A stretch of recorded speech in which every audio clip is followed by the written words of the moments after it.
Alright, so this is going to be a walkthrough of the 2018 Physics C Mechanics Free Response question number 3. So it starts off by giving us this fancy equation for gamma. Not gamma, I say that because it looks like a gimel in the Hebrew alphabet, and gimel sounds like gamma. This is an epsilon. And it says that density is equal to 2m over L squared times x, and this is the shape of like a wedge. It's kind of like a door stopper. It says this triangular rod has this length and it has this mass, and its density is equal to this, where x is the distance from one end of the rod.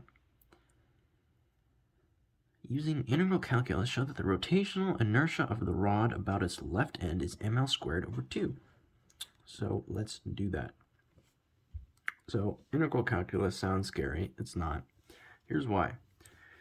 In the physics C equation sheet, I believe it says for A that the moment of inertia, the definition of the moment of inertia is the integral. We won't put the limits just yet.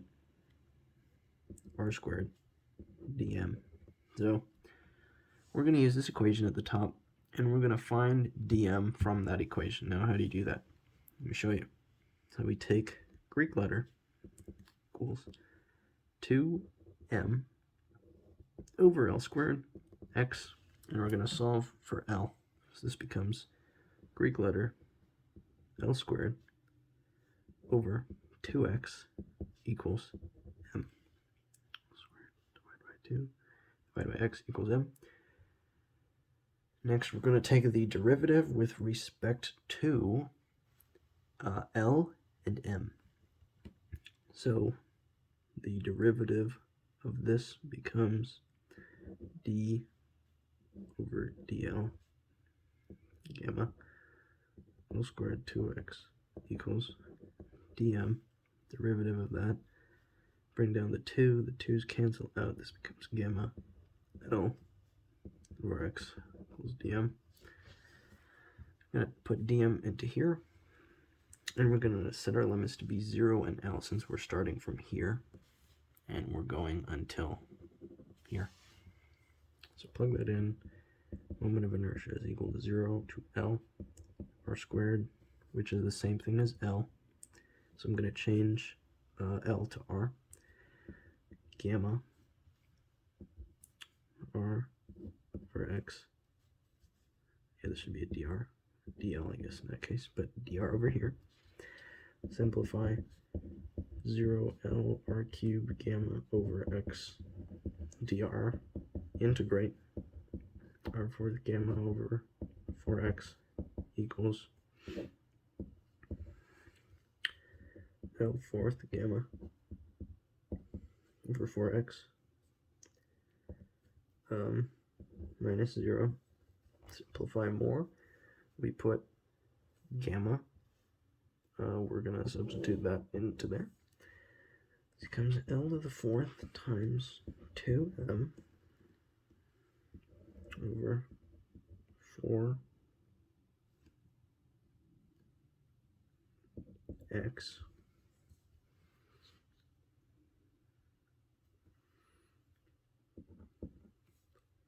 L squared. Am I missing something? Yes, because there's an x on gamma.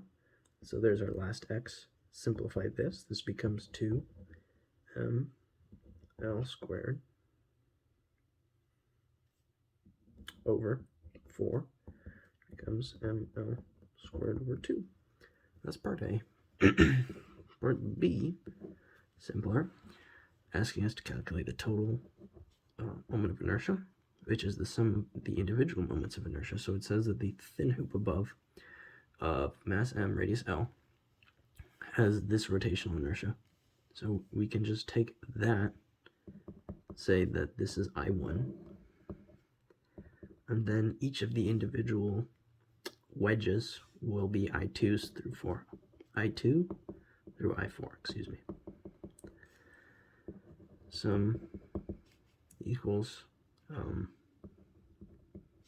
ml squared plus 3 times, they're all the same here, ml squared over 2 becomes 2ml squared over 2 plus 3ml squared over 2, which equals 5ml squared over 2. Part C, the hoop rod system is initially at rest and held in place, but is free to rotate about its center. A constant force F is exerted tangent to the hoop for a time t. Derive an expression for the final angular speed of W of the hoop rod system. Express your answers in terms of MLF, change in T, and physical constants as appropriate. So, in this case, let's just draw this out. Here's wedge 1, wedge 2, wedge 3. Imagine that those are wedges, and it's getting acted on by a force tangent to it. So that's causing a torque, right? So, the sum of the torque is equal to I alpha, which is also equal to RF sine theta. Now, it's a perpendicular, so at 90 degrees, so we don't have to worry about the sine. So let's just solve I alpha theta equals RF sine theta. So we know that I of the system is 5ml squared over 2. We know that alpha is A over R. We know that this is R, and we know that F, what did it say F was? Just said R is F. So, since L squared is the same thing as R squared, let me rewrite that as 5mR squared times A over R2 equals RF. That goes away, that goes away, that goes away, that goes away. This becomes 5mA over 2 equals F.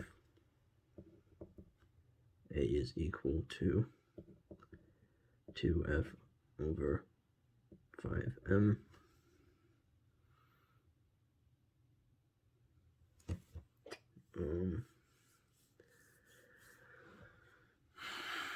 What does it say? Angular speed.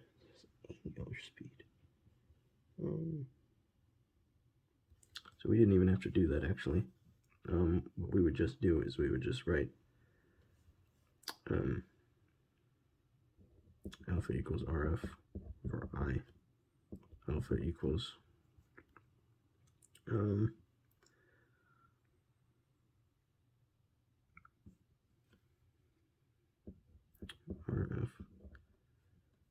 over I, which is 5ml squared over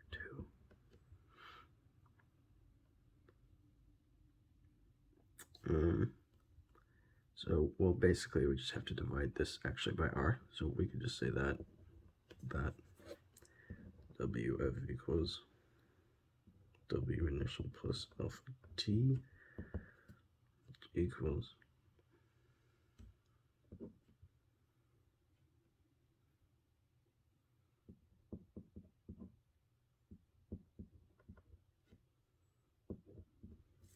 that.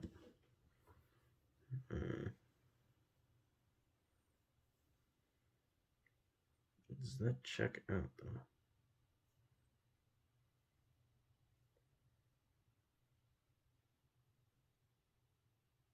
Oh wait, there's an R here. So that should cancel, so it would be 2F for 5m T equals WF. There we go. Let's look at the second page. We still have time. Hoop rod system is rolling without slipping. Important, at a level horizontal surface with the angular speed W found in part C at time t0. The system begins rolling without slipping up a ramp as shown in figure above. On the figure of the hoop rod system below, draw and label the forces on components that act on the system. Each force must be represented by a distinct arrow starting at, okay. So there's the force of gravity that points down. There's the force normal, which points perpendicular to the contact surface. And there's the force of friction, which points opposite to the direction of motion. Now, why does it point opposite? Because it's rolling up this way, clockwise. Force of friction will oppose that clockwise rotation. So Fg points down. This is just asking for a justification. Fg points down. Normal is perpendicular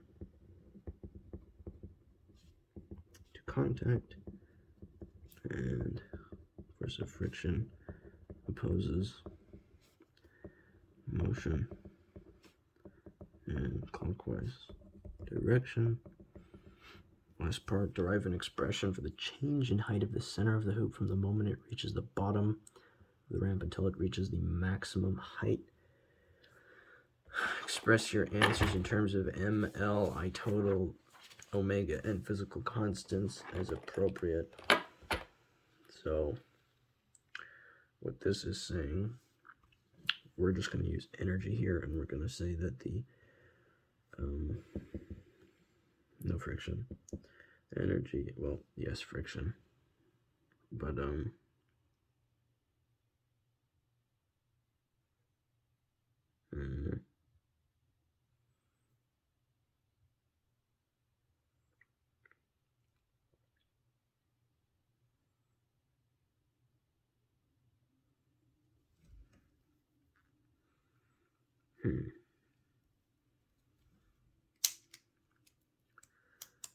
energy initial the energy initial plus work external non-conservative is equal to energy final. We know energy final is just going to be mgh, or potential energy.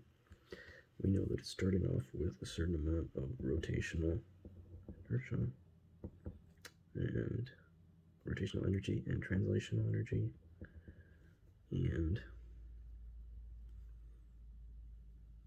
force due to friction over that distance.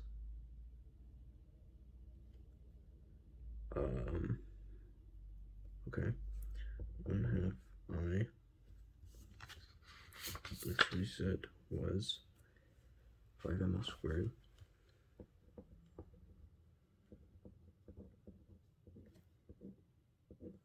There's W squared. 1/2 mv squared minus force of friction, which is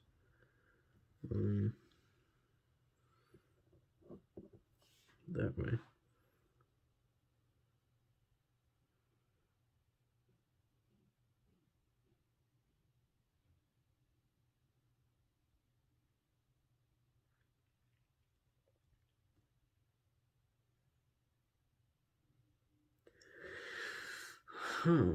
Well, since it's pointing upward, it should also be helping the translational kinetic energy. So let's just try it without friction right now. We'll use that for an answer to check. So this becomes 5m L times W, rolling without slipping, v squared over 4 plus 1/2 v squared equals mgh.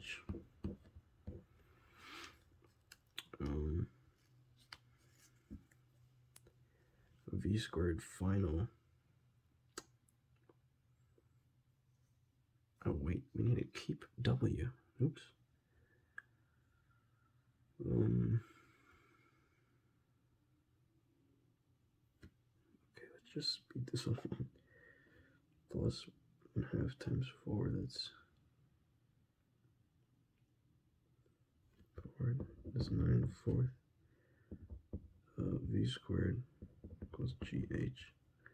H equals 9/4 GV squared.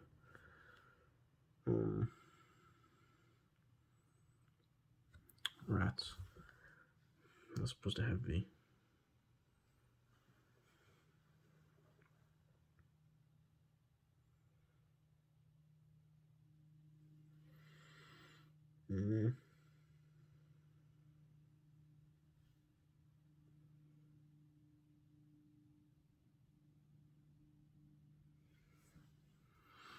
I guess divided by R squared, divided by R squared.